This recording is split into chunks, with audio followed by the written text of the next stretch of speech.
राजस्थान में कुल मिलाकर 24 उत्पादों को जीआई टैग प्रदान किया गया है। ये 24 उत्पाद कौन से हैं? जीआई टैग का मतलब क्या होता है? किस कानून के तहत जीआई टैग भारत में प्रदान किया जाता है? किस संस्था के द्वारा प्रदान किया जाता है? ये सारी चीजें जानना आपके लिए बहुत इंपॉर्टेंट है। तो आज स्वतंत्रता दिवस के विशेष प्रोग्राम में हम इन सभी मुद्दों पर चर्चा करने वाले हैं। अपने प्रोग्राम की शुरुआत करते हैं और सबसे पहले ये जानने का प्रयास करते हैं कि वस्तुतः जीआई टैग का मतलब क्या होता है। जीआई टैग मतलब ज्योग्राफिकल इंडिकेशंस टैग। इसको हिंदी में आप कहते हैं भौगोलिक संकेतक। ये किसी उत्पाद को विशिष्ट पहचान प्रदान करने की एक प्रक्रिया है, या आप कह सकते हैं कि जीआई टैग के माध्यम से किसी उत्पाद को एक विशिष्ट पहचान प्रदान की जाती है। ऐसा उत्पादों को विशिष्ट पहचान प्रदान की जाती है जिनका निर्माण, जिनका उत्पादन किसी विशिष्ट भौगोलिक क्षेत्र में हुआ हो। इस निर्माण के अंतर्गत पारंपरिक विधियों का प्रयोग किया गया हो। इस पारंपरिक विधियों और भौगोलिक क्षेत्र के कारण इस उत्पाद की उस क्षेत्र से जुड़ी हुई कुछ खास गुणवत्ता हो और इसके आधार पर उस उत्पाद की एक खास प्रतिष्ठा समय के साथ बनी हो। तो ऐसे उत्पादों को विशिष्ट पहचान प्रदान की जाती है ज्योग्राफिकल इंडिकेशंस टैग के माध्यम से। ये किसके द्वारा प्रदान किया जाता है? ये ज्योग्राफिकल इंडिकेशंस रजिस्ट्री के द्वारा प्रदान किया जाता है। और ज्योग्राफिकल इंडिकेशंस रजिस्ट्री जो है वो भारत सरकार के उद्योग एवं वाणिज्य मंत्रालय के तहत काम करता है। उद्योग एवं वाणिज्य मंत्रालय के तहत काम करता है। ये सारे तथ्य आपके लिए बहुत इंपॉर्टेंट है, तो उसको नोट कर लीजिएगा। ज्योग्राफिकल इंडिकेशन रजिस्ट्री का जो मुख्यालय है वो चेन्नई में है। इस बात को भी नोट करना है आपको। कौन सा कानून है जो कि ज्योग्राफिकल इंडिकेशंस से संबंधित उत्पादों को, ज्योग्राफिकल इंडिकेशन टैग प्राप्त उत्पादों को कानूनी संरक्षण प्रदान करता है? तो उस कानून को भी नोट कर लीजिएगा। यह है जीआई यानी ज्योग्राफिकल इंडिकेशंस ऑफ गुड्स, वस्तुओं का भौगोलिक संकेतक। रजिस्ट्रेशन एंड प्रोटेक्शन एक्ट 1999 में ये कानून लेकर के आया आई थी भारतीय सरकार, और फिर ये सितंबर 2003 में लागू हुआ था। ये कानून किसके तहत लाया गया था? डब्ल्यूटीओ के नियमों के तहत लाया गया था। वस्तुतः डब्ल्यूटीओ के एक समझौते के बारे में आपने सुना होगा जिसको हम ट्रिप्स समझौता कहते हैं। और ट्रिप्स समझौते का इसका फुल फॉर्म है trade related aspects of intellectual property rights. तो भारत भी इससे जुड़ा हुआ है। तो ये क्या करता है कि बौद्धिक संपदा अधिकारों को संरक्षण प्रदान करने का प्रयास करता है। तो ट्रिप्स समझौते के अंतर्गत भारत ने अपनी बाध्यताओं को पूरा करने के लिए ही geographical indications of goods registration and protection act 1999 Bharat सरकार लेकर के आई थी। तो अगर किसी उत्पाद को जीआई टैग प्राप्त होता है तो उसका मतलब ये भी है कि उसे अंतर्राष्ट्रीय स्तर पर एक पहचान मिलती है, अंतर्राष्ट्रीय स्तर पर भी उसका मार्केट बनाने में मदद मिलती है। तो अगर किसी उत्पाद को जीआई टैग प्राप्त हो रहा है तो उसको किस तरह के कानूनी संरक्षण, किस तरह के संरक्षण प्राप्त होते हैं? तो सबसे पहले तो उसको कानूनी संरक्षण ही प्राप्त होता है। कानूनी संरक्षण किसके तहत प्राप्त होता है? 1999 के इस अधिनियम के तहत। इसका मतलब है कि जैसे जोधपुरी जूती है, जोधपुरी मोजरी है, उसे जुलाई 2026 में जीआई टैग प्राप्त हुआ। तो कानूनी संरक्षण इसे किस तरह से प्राप्त होगा? मान लीजिए श्रीगंगानगर में कोई जूती बनाता है या हनुमानगढ़ में कोई जूती बनाता है, भारत के किसी हिस्से में कोई जूती बनाता है और फिर उसको जोधपुरी जूती के नाम से बेचता है, मोजरी के नाम से बेचता है, तो वैसा नहीं कर सकता क्योंकि जोधपुरी जूती को कानूनी संरक्षण प्राप्त है GI of goods registration and protection act 1999 के तहत। तो इससे जीआई टैग से सबसे पहले कानूनी संरक्षण प्राप्त होता है। साथ ही अगर कोई उत्पाद मार्केट में आता है तो उसकी प्रामाणिकता भी तय होती है। अगर कोई जीआई टैग प्राप्त उत्पाद मार्केट में आ रहा है तो लोगों के मन में उसकी प्रामाणिकता तय होती है। लोगों को यह पता लगता है कि इसका निर्माण खास क्षेत्र में हुआ है और पारंपरिक विधियों का प्रयोग किया गया है इसके निर्माण में। तो एक ऑथेंटिसिटी भी जीआई टैग उत्पादों की मार्केट में इससे तय होती है। साथ ही ऐसे उत्पादों को राष्ट्रीय स्तर पर विस्तारित पहचान मिलती है और अंतर्राष्ट्रीय स्तर पर भी इनकी पहचान बनती है। इससे क्या होता है? इससे उन उत्पादों की मांग बढ़ती है, और जब मांग बढ़ती है तो इस तरह के उत्पादों के जो निर्माण करता है, चाहे वो कारीगर के रूप में हो, हस्तशिल्प उद्योग के रूप में हो, या किसी कृषि उत्पाद को अगर जीआई टैग प्राप्त हुआ है तो चाहे वो किसान के रूप में हो, जब मांग बढ़ती है तो उनको प्रोडक्शन बढ़ाना पड़ता है, और जब प्रोडक्शन बढ़ाना पड़ता है तो रोजगार की उत्पत्ति होती है, ज्यादा बढ़ा हुआ रोजगार पैदा होता है।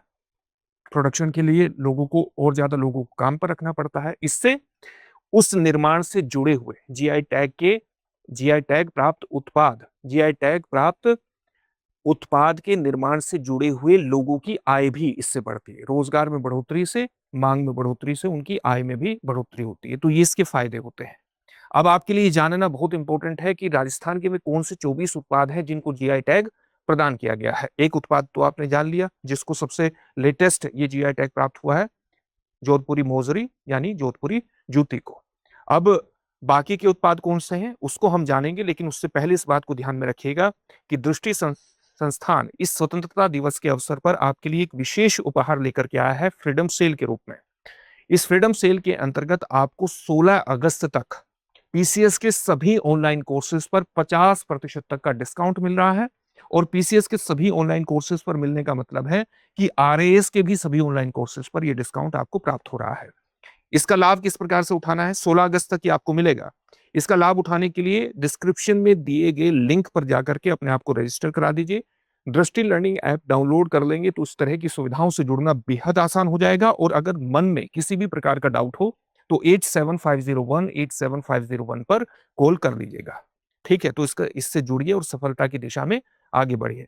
अब राजस्थान के उन 24 उत्पादों को देखते हैं जिन्हें आज तक जीआई टैग प्राप्त हुआ है।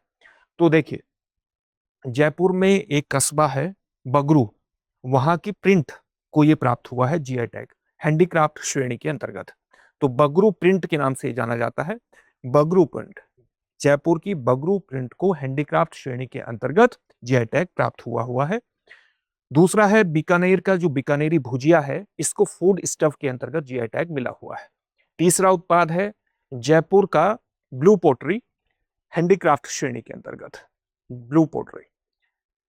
चौथा है ब्लू पोट्री से संबंधित जो लोगो है, कई बार जब आप ब्लू पोट्री की पैकेजिंग करते हैं और पैकेजिंग करने के दौरान उस पर जो एक खास लोगो चिपकाते हैं, तो उसको भी पारंपरिक विधियों से निर्मित किया जाता है, तो उसको भी प्रदान किया जा सकता है। जैसे आपने देखा कि ब्लू पोट्री के साथ साथ ब्लू पोट्री से संबंधित जो लोगो है उसको भी जीआई टैग मिला हुआ है। इसी तरह से आप देखेंगे कि कोटा डोरिया, जो हाथ की बुनाई एक विशेष कपड़ा है, कोटा और उसके आसपास के क्षेत्रों में बनाया जाता है हाथ की बुनाई के माध्यम से, हथकरघा के माध्यम से। तो कोटा डोरिया को जीआई टैग मिला हुआ है और कोटा डोरिया से संबंधित जो लोगो है उसको भी जीआई टैग मिला हुआ है। तो लोगो को भी प्रदान किया जा सकता है। यहाँ ब्लू पोट्री को मिला हुआ है और जयपुर का ब्लू पोट्री के लोगो को भी मिला हुआ है, हैंडीक्राफ्ट श्रेणी के ही अंतर्गत।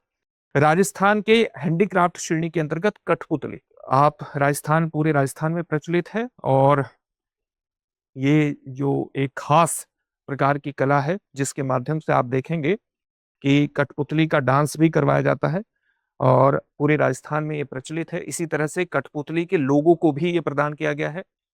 कोटा डोरिया, जो कोटा और उसके आसपास के क्षेत्र में विशेष कपड़ा है, हाथ की बुनाई के माध्यम से किया जाता है, हाथ की बुनाई के माध्यम से इसका निर्माण किया जाता है, हैंडीक्राफ्ट श्रेणी के अंतर्गत इसको भी जीआई टैग मिला है। इसी प्रकार से कोटा डोरिया की से संबंधित जो लोगो है उसको भी हैंडीक्राफ्ट श्रेणी के अंतर्गत ये जीआई टैग मिला हुआ है। आप देख सकते हैं कि नागौर का जो मकराना संगमरमर है उसको भी हैंडीक्राफ्ट श्रेणी के अंतर्गत जीआई टैग प्राप्त हुआ है। राजसमंद के पास नाथद्वारा है, आप जानते हैं राजसमंद जिले में पड़ता है नाथद्वारा, और वहां एक गांव है जहां मिट्टी से मूर्ति बनाने की कला बहुत फेमस है, जिसको हम मोलेला मिट्टी कला के नाम से जानते हैं। तो इसको हैंडीक्राफ्ट श्रेणी के अंतर्गत जीआई टैग प्राप्त हुआ है। एक और उत्पाद है जो कि इसके साथ साथ मोलेला मिट्टी कला के साथ साथ इसके लोगों को भी जीआई टैग प्राप्त हुआ है। राजस्थान, पंजाब और हरियाणा में जो कढ़ाई कला है फुलकारी के नाम से, उसको भी जीआई टैग प्राप्त हुआ है। ये राजस्थान, हरियाणा और पंजाब तीनों के लिए प्राप्त हुआ है, तो राजस्थान भी इसमें इंक्लूड हो जाता है। इसी प्रकार से जयपुर के सांगानेरी प्रिंट को हैंडीक्राफ्ट श्रेणी के अंतर्गत जीआई टैग मिला है। प्रतापगढ़ के थेवा कला को हैंडीक्राफ्ट श्रेणी के अंतर्गत ये जीआई टैग मिला है। प्रतापगढ़ की जो मीनाकारी है उसी को थेवा कला कहा जाता है। मीनाकारी, इसमें क्या किया जाता है, इसमें आप देखेंगे कि कांच पर सोने की कृतियां बनाई जाती है, सोने का चित्रांकन किया जाता है, चित्रांकन। ठीक है, इस प्रकार से आप देख सकते हैं, इसको हम थेवा कला के नाम से क्या जानते हैं। इसी प्रकार से जैसलमेर की पोकरण पोटरी को हैंडीक्राफ्ट श्रेणी के अंतर्गत जीआई टैग मिला है। सितंबर 2021 में पाली के सोजत मेहंदी को एग्रीकल्चर श्रेणी के अंतर्गत जीआई टैग मिला है। आपसे श्रेणी भी पूछी जा सकती है, आपसे ये भी पूछा जा सकता है कि सोजत मेहंदी को किस श्रेणी के अंतर्गत जीआई टैग प्राप्त हुआ है। ये चीजें भी आपसे पूछी जा सकती हैं, तो इस बात को भी आपको ध्यान में रखना है। अन्य उत्पाद कौन से हैं जिनको जीआई टैग प्राप्त हुआ है? जैसे अगस्त 2023 में राजसमंद के नाथद्वारा में जो पिछवाई कला है उसको हैंडीक्राफ्ट श्रेणी के अंतर्गत जीआई टैग प्राप्त हुआ है। पिछवाई कला का मतलब क्या है? मंदिरों में जो मूर्ति कलाएं, जो देवी देवताओं की मूर्तियां हैं, उनके पीछे सजावट के लिए बड़े पर्दे पर जो हम चित्रांकन करते हैं, जो चित्रण करते हैं, उसको पिछवाई कला के नाम से जाना जाता है।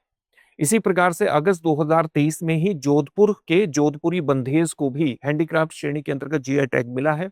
अगस्त 2023 में उदयपुर की कोफ्तगिरी को भी हैंडीक्राफ्ट श्रेणी के अंतर्गत ये जीआई टैग मिला है। और कोफ्तगिरी का मतलब क्या है? कोफ्तगिरी का सीधा सा मतलब है कि जो हमारे बहुत ही हार्ड ऑब्जेक्ट होते हैं, उन पर जो सोने के तारों की जड़ाई की जाती है, सोने के तारों की जड़ाई को हम कहते हैं कोफ्तगिरी। इसी प्रकार से अगस्त 2023 में बीकानेर के उस्ता कला को हैंडीक्राफ्ट श्रेणी के अंतर्गत जीआई टैग प्राप्त हुआ है।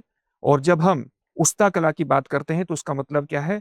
ऊंट की खाल को मुलायम बना करके, ऊंट की खाल को मुलायम बना करके उस पर ये जो चित्रांकन आप देखेंगे, इसको हम कहते हैं उस्ता कला।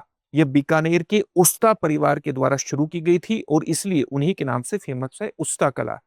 अगस्त 2023 में ही बीकानेर की कशीदाकारी क्राफ्ट को भी हैंडीक्राफ्ट श्रेणी के अंतर्गत जीआई टैग प्राप्त हुआ। अप्रैल 2025 में राजस्थान के सांगरी को फूड स्टफ के अंतर्गत जीआई टैग प्राप्त हुआ और जनवरी 2026 में नागौर के नागौरी अश्वगंधा को एग्रीकल्चरल प्रोडक्ट के तहत ये जीआई टैग प्राप्त हुआ है। ये 23 प्रोडक्ट हमने आपको बता दिए हैं। 24वां प्रोडक्ट कौन सा है? 24वें प्रोडक्ट की चर्चा हमने सबसे पहले की थी, इसलिए उसका उत्तर आप कमेंट बॉक्स में कमेंट करके हमें बताएंगे। तो कमेंट बॉक्स में कमेंट करके उसका उत्तर हमें बताइए। अब आपके लिए एक अभ्यास प्रश्न है जिसका उत्तर कमेंट बॉक्स में कमेंट करके ही आपको देना है। प्रतापगढ़ की किस कला को थेवा कला के नाम से जाना जाता है? ब्लॉक प्रिंटिंग, मीनाकारी, फड़ चित्रकला, कोटा लोरिया या अनुत्तरित प्रश्न? इस प्रश्न का उत्तर कमेंट बॉक्स में कमेंट करके जरूर दीजिएगा। फिर से नई सेशन में मिलेंगे। धन्यवाद। अब एग्जाम की तैयारी को और बेहतर करने के लिए हमारे चैनल को लाइक, शेयर और सब्सक्राइब करना ना भूलें।